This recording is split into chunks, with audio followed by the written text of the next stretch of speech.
Good morning, my brothers and sisters. But what page of the Psalms should I turn to? It's a great question. Where should I turn if I need protection? Where should I turn if I want to bend heaven towards rescue? What if I'm under serving? What if my soul melts for sorrow? We'll ask those questions here today. So first, let's look at Psalm 119. So if you want to hear from a guy who knows his Bible, Psalm 119 is a good one. He knows his God. He knows some answers. He's known by God. And he exposes himself and says to the Lord, all my ways are before you.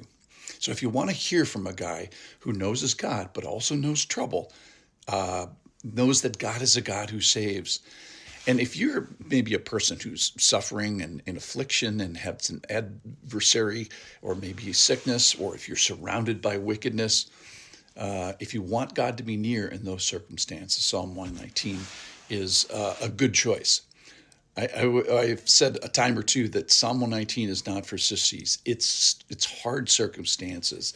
It's going through all the difficulties with the solid stance of faith. This hard trust in hard times. If Psalm 119 was all you had from the Old Testament, you'd be in pretty good shape because there's so much in there. It's such a long psalm.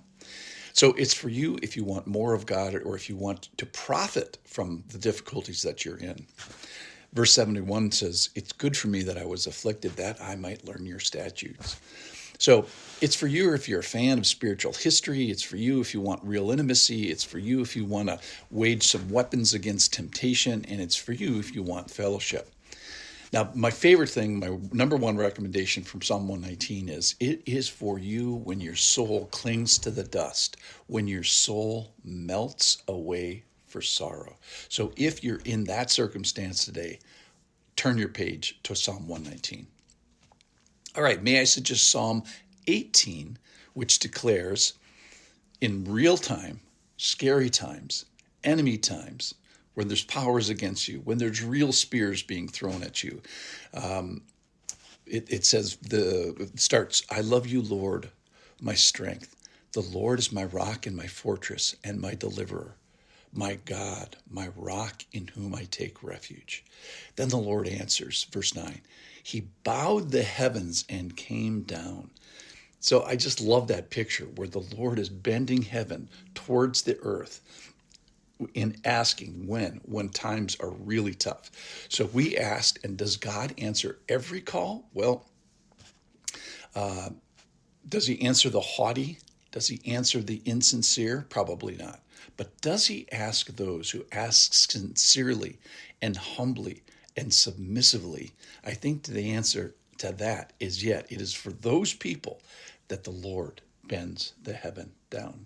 So if you need the Lord to bend the heavens down in times of real trouble, Psalm 18. All right, so what if you are underserving?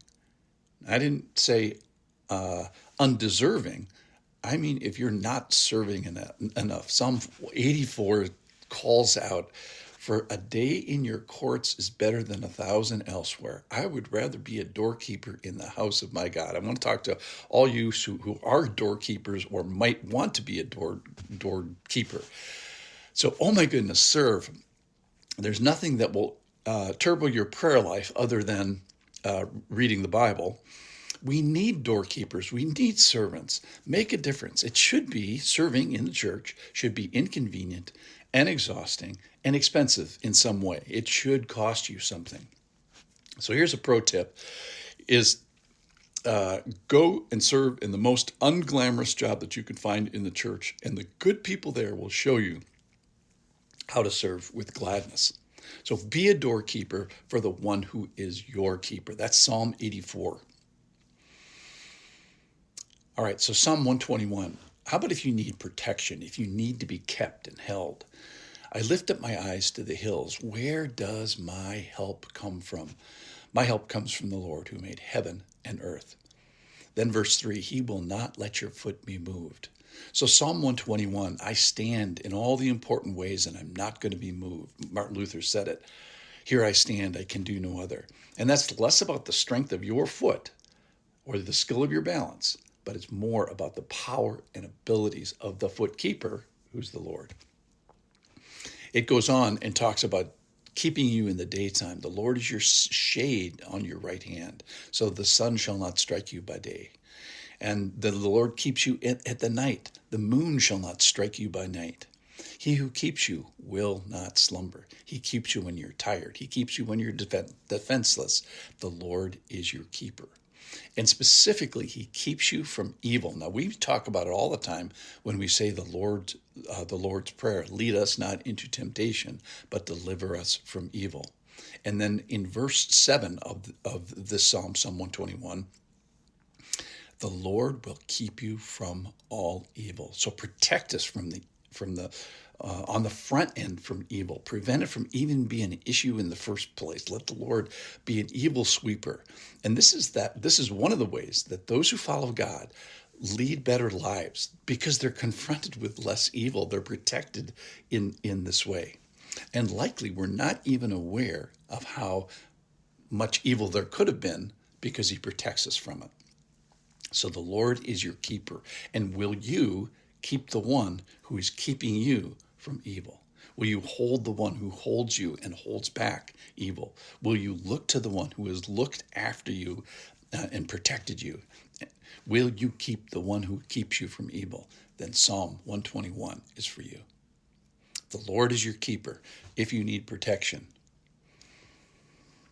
When your soul melts away for sorrow, if you know that there's trouble in front of you, then look to Psalm 119. If you want to serve the Lord with gladness, turn to Psalm 84, because the Lord loves his doorkeepers. If you wish to bend the heaven towards the earth in times of difficulty, then Psalm 18. And then will you keep the one who keeps you from evil? If so, then Psalm 121 is for you. Those are the pages you might want to turn to. Thanks for listening.